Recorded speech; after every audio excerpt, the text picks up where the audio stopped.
Hi, this is Bernd Sargis with another edition of Inside OSU, and we are really inside OSU. One of the most beautiful buildings on our campus is Willard Hall, the education building, and we're in the basement of Willard Hall, and the reason we're here today is because we want to talk about our energy conservation program. We partnered with Energy Education, Inc., which was founded by an OSU alum, Bill Spears, to do something about our use of energy and see if we couldn't conserve and save the costs of energy that OSU was expending. Well, it's a great story. We started this in mid-2007. Since that time, we estimate we have saved over $5 million. That's a lot of scholarship money. That's a lot of endowed chair money.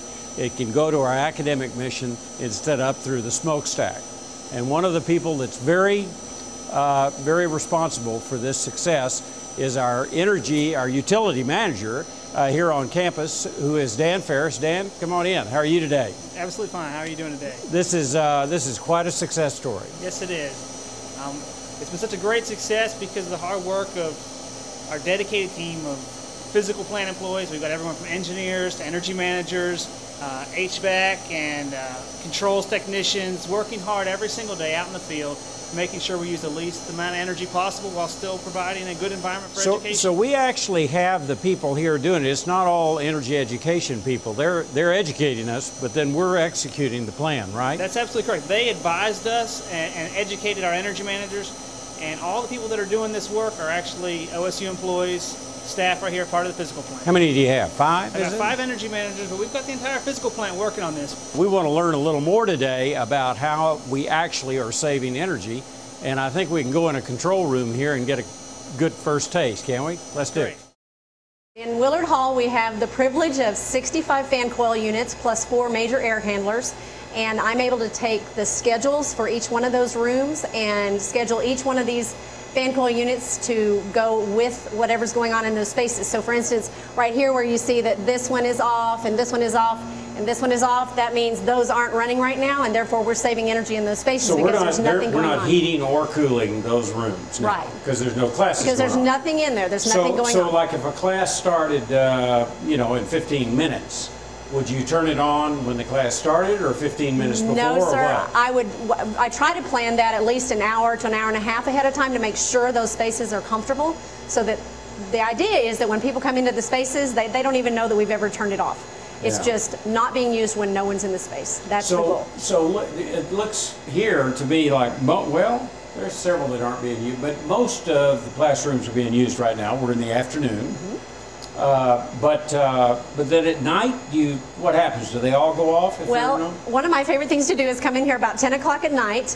And at 10 o'clock at night, a lot of them are already down, but as soon as it hits 10 o'clock, they start popping off. So I can just watch the lights start going down. Then I walk through the building and verify that those units have indeed gone off and there's no disconnect between the electronic management system and what's going on down here in the control room. So for an energy person, seeing energy go off is a real exciting thing. It's exciting. Yeah, it's very exciting. That's great. Now, I understand that this is sort of state-of-the-art, and we don't have this all over campus. We don't have this all over campus. This is very unique to Willard Hall, but I kind of wanted to brag about it because I think it's really neat. So we need to be a little more creative with a lot of our other buildings? A lot of our other buildings are multi-zone systems. In this building, we have, one fan coil unit that serves several rooms, so I can work with those specific spaces, but many of them, it's an entire floor that is served by one air handler, and that makes it a little more challenging. But you can shut down everything but that floor, right? Exactly. Which is a savings. Right. So if we have, for instance, I have classroom building,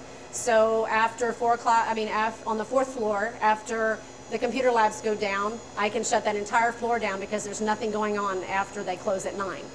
And so Dan, we're constantly monitoring these so that we can coordinate and be a little more effective. That's absolutely correct.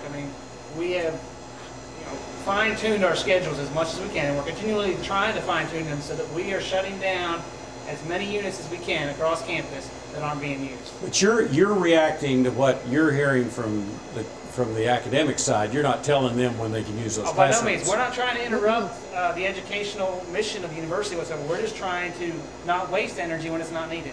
Well, a student in this classroom wanted me to shut off the air handlers so that they don't have to take this exam. So could you mind? Could I just... No.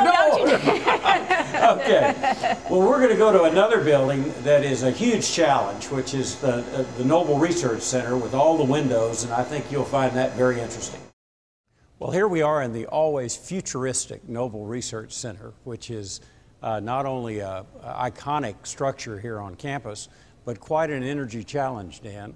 That's correct, and we're here with the rest of our energy manager team. We've got Patrick Wheeler, you've already met Jenny, we've got Dennis Byford, Tammy Johnson, and Casey Ashley. And this is Casey's facility for her to do the energy management. So this is your problem, Casey. This is my building. We have not only office spaces in this building, but this is a heavily research building. That most of the facilities in this building are research facilities. So you can't just shut something down and a whole experiment goes to pot. That's exactly right. One of the first things as energy managers that we did is we came into the different types of research facilities on campus, evaluated them, and really made some careful decisions about what could and couldn't be done as far as gaining some energy savings. Typically, a lot of window exposure creates energy problems. It can.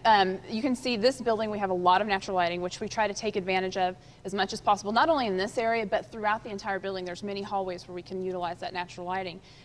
You'll find not only in this building, but also in office spaces, you'll have a window with some blinds on it, and you want the light from that. And one thing that you can do to keep the heat from coming in, like you mentioned, is just kind of angle the slats up, and we found that works really well. You can and so we kind of have that. Exactly. We have effect. can have the slats angled to keep the heat out and let the light in. And so what's the bottom line? Have we saved some energy here? We were hoping to get about a 10% reduction in what we had originally seen for our baseline, and we've been running closer to 15–18%. Let's go look at an office environment and see what we do there.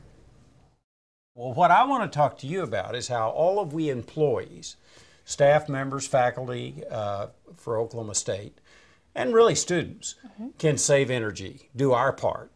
There are tons of opportunities for everybody on this campus. The OSU family can make a huge impact on how much energy we conserve on this campus.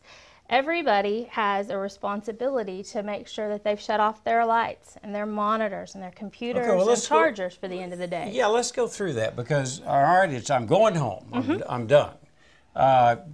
Give me a checklist. What should I do?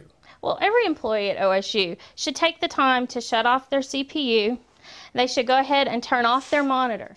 At the monitor, off is off. So you've actually then got to go down here and shut off the computer itself. Yes. Okay. All right, I got that done. Now what else? Then turn off your monitor. Turn off your speakers. We would turn off your non-networked printers. How do you know if your printer's networked? If your printer's in your office, it is very likely your personal printer. If you have a network printer, more than one person can print to it at a time. Got it. All right. What else? We would also take the time to turn our blinds up, which you've done very well here. Turn the slats up at the end of the day. That keeps Not down. Not down. We're going to try to keep out as much radiant heat as we can, especially in these coming summer months. Okay. Now, can you leave a lamp doesn't draw much, does it? Well, it draws enough that we need to turn it off at the end of the day. Really? Yeah, and also that charger should be unplugged as well. Well, it's not charging. But it's still drawing energy. Really? Yes, it is. See, I didn't know that. I thought when it wasn't energizing, it wasn't drawing any energy. No, every charger, your computer chargers, your phone chargers, all of those things. And you know, students, this is the same thing for them.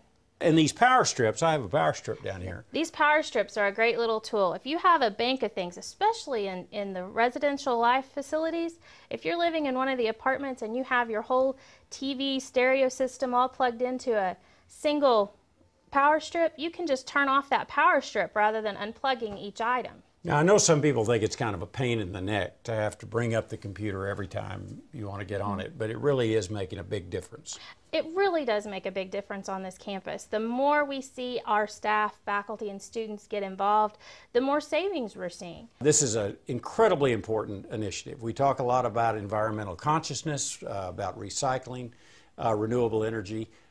Nothing's more renewable than saving it in the first place. So, that's another episode of Inside OSU.